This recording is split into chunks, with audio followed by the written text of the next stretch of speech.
अखेरच्या क्षणापर्यंत ताणून धरल्यानंतर बारामती पोटनिवडणुकीतून अखेर काँग्रेसची माघार. दोन्ही राष्ट्रवादीसह फडणवीसांकडूनही मनधरणी. सुनेत्रा पवारांसह एकूण 30 उमेदवार निवडणुकीच्या रिंगणात.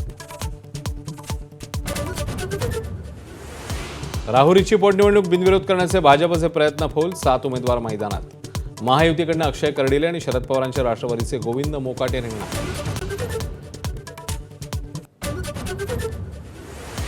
भारत पवारांनी घेतली राज्यसभा खासदारकीची शपथ. वडिलांचं गुलाबी जॅकेट आणि अजित पवारांसारखा चष्मा परिधान करून पार्थ संसदेत.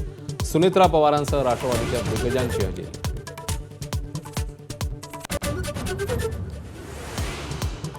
नाशिकच्या बहुराष्ट्रीय कंपनीतल्या शोषित कांडा प्रकरणी धक्कादायक माहिती समोर.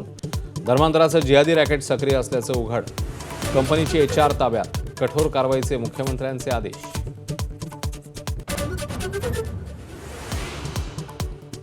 बंदूकराच्या नावावरील गुन्ह्यांची मालिका थांबता थांबेना. 2022 मध्ये साई संस्थांमधल्या कर्मचाऱ्याला आत्महत्येस प्रवृत्त केल्याचा आरोप. घरातला 5 दिवसांची पोलीस कोठडी.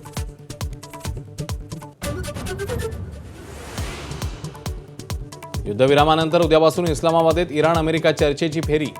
वान्स शहाबाज शरीफ यांचा सहभाग. कायमस्वरूपी तोडगा निघणार का याकडे लक्ष.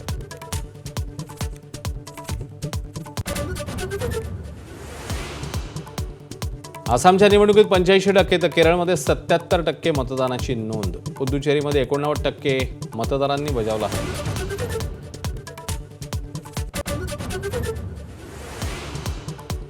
मध्य प्रदेशमध्ये श्रद्धेच्या नावाखाली 11,000 लिटर दुधाची नासाडी. महायज्ञाच्या समारोपावेळी नर्मदानं दिला अभिषेक.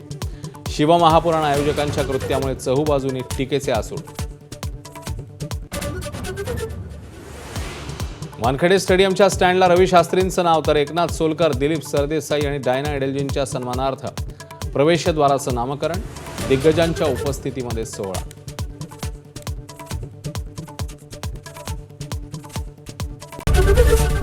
एबीपी माझा, उघडा डोळे बघा नीट.